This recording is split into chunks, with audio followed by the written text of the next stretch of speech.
Kumusta mga kaibigan? Welcome back na naman sa ating munting channel.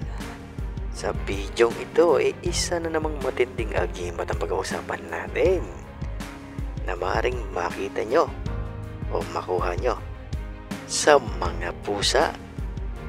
Pero bago tayo magpatuloy mga kaibigan, kung kayo ay bago lang din sa aking munting channel at hindi pa nakasubscribe, ay pindutin nyo na ang subscribe button at notification bell para isa rin kayo sa unang makakapanood kapag mayroon akong bagong upload. So ayun mga kaibigan, kung ang kuko ng pusa may hatid din na gamit o may bertod din kapag kayo ay nakakuha, ganun din man ang kanyang pangil may bertod din. Alam nyo ga mga kaibigan na kapag kayo nakakuha ng sungay ng pusa mga kaibigan, maaaring hindi ka maniwala at maaaring masabi mo na wala naman talagang sungay ang pusa, pero mayroong mga pusang nagtataglay ng sungay. Yun nga lang bibihira, at kung ikaw ay pagbibigyan maaaring makakakuha ka.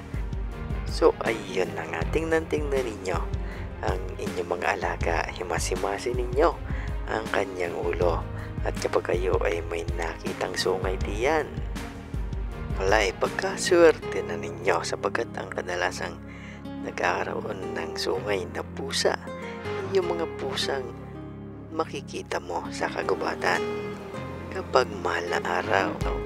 So kadalasan na nagkakaroon ng ganitong sungay yung mga lalaki ay yung mga matatandang lalaking pusa. Subalit ang mga pusang ito hindi pangkaraniwang pusa na sila yung mga engkantada o engkantadong pusa na makikita nyo sa mga kagubatan o sa mga liblib na lugar. Kadalasan mga mahal na araw sila nagpapakita. So kung para sa kanila ikaw ay karapat dapat na mapagbigyan, magpapakita sa iyo yan kapag ikaw ay nag-iisa sa kagubatan. Maring susunod sa iyo yan at hindi kanyang tatantanan hanggat hindi mo nakukuha ang bagay na sa iyo gusto niyang ipagkatiwala. Lapitan mo at himasin mo ang kanyang ulo. Kapag kayo may nakapatihan na sungay, ano man ang kanyang size, malaki man o maliit iyan, kunin ninyo. Himasi-masin nyo lang ang kanyang ulo at iyan madali nyo nang makukuha kung iyan ibibigay talaga sa inyo. Kapag nakuha mo na iyan, ibalot mo naman sa pulang tela at maaari mo nang kwentasin yan na bilang agimat mo. Magkakaroon ka ng kakaibang bilis at liksi ng katawan. Magkakaroon ka din ng kakayanan na makita ang mga hindi nakikita ng ordinaryong mata sa kadiliman ng gabi. Taglay na rin iyan ang desbala sa oras ng pangailangan. Natatakutan ka rin ng mga aswang kung sa inyong mga lugar mayroong aswang. Magkakaroon ka din ng lakas ng pakiramdam kung ilalagay mo naman iyan sa panukuran ng inyong mga tahanan o ng inyong bahay. Ang inyong bahay ay hindi papasukin ng mga daga at ng mga ahas. Iyon ang bertod ng sungay ng pusa kapag kayo nakakuha.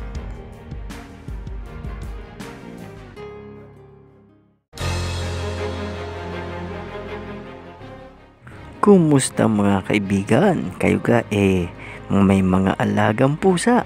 Alam nyo ga na bukod sa swerteng hatid ng pusa maaring may makuha pa kayong agimat diyan. Pero bago tayo magpatuloy mga kaibigan, kung kayo bago lang dito sa aking munting channel at hindi pa kayo nakasubscribe, pindutin nyo na ang subscribe button at notification bell para isa rin kayo sa unang makakapanood kapag mayroon tayong bagong upload. So ayun na nga, balik tayo sa ating topic. Ano kayo huga may mga alagang pusa.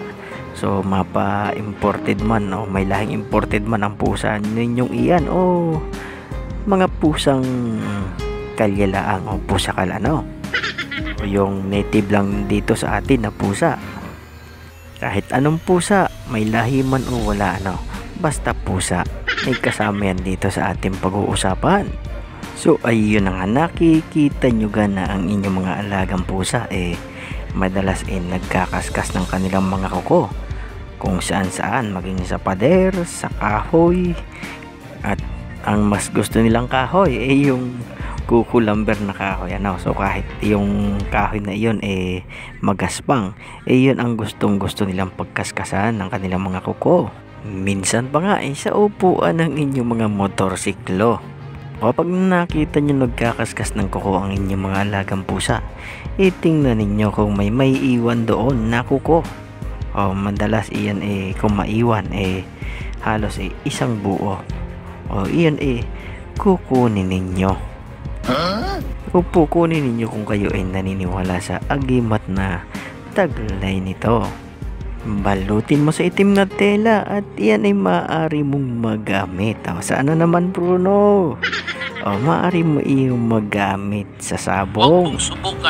So ang proseso nito halos katulad din nung iba na. Ang ginagawa dyan ipapaunan mo naman sa inyong mga tare. So isisimple mo lang na ilagay doon yun, at dapat wala kang pagsasabihan. Pero kung hindi naman ikaw ang naglalagay ng tare, maaari mo namang ipalagay iyan doon sa naglalagay ng tare.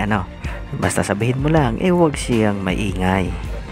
So mas magaling kung 5 kuko yung nakuha ninyo, at yan nga ibabalot ninyo sa itim na tela. So kapag iyan gumana sa manok na nilagyan mo, parang pusang tatalon-talon iyan, at pagbababa may tama ang kalaban.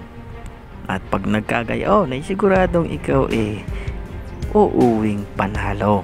So ito gumagana sa iba. Try nyo rin kung mapapagana ninyo. So mas magaling kung 5 ang nakuha ninyong kuko. Maaari nyo rin iyang gamitin sa inyong mga sarili upang kayo magkaroon ng dagdag na bilis ng pagkilos, liksi ng pangangatawan, talas ng pangamoy, pandinig, at talas ng paningin. Gaan ng pangangatawan pagdating sa akyatan. At makakaya nyo ring tumalon mula sa mataas na bahagi patungo sa mababang parte na hindi kayo napipilayan. So iyan ang agimat na makukuha mula sa kuko ng pusa. Shout out muna tayo. Shout out sa iyo, Ika Franco. So areyo unang nagkomento. Shout out sa iyo, kaibigan. Shout out din sa inyo kaibigang Kiss Marbel Barcelima, William Socias, Rolly Kala, Antingero, Hunter Beach Vlog, at Jan Alop. Shout out ho sa inyong lahat. Ganon din ho sa inyo na walang sawang sumusuporta sa ating munting channel. Shout out ho sa inyo. At kagaya pa rin ho ng dati, hanggang sa muli, maraming salamat sa panonood. Good luck, God bless, at ingat ho kayo palagi.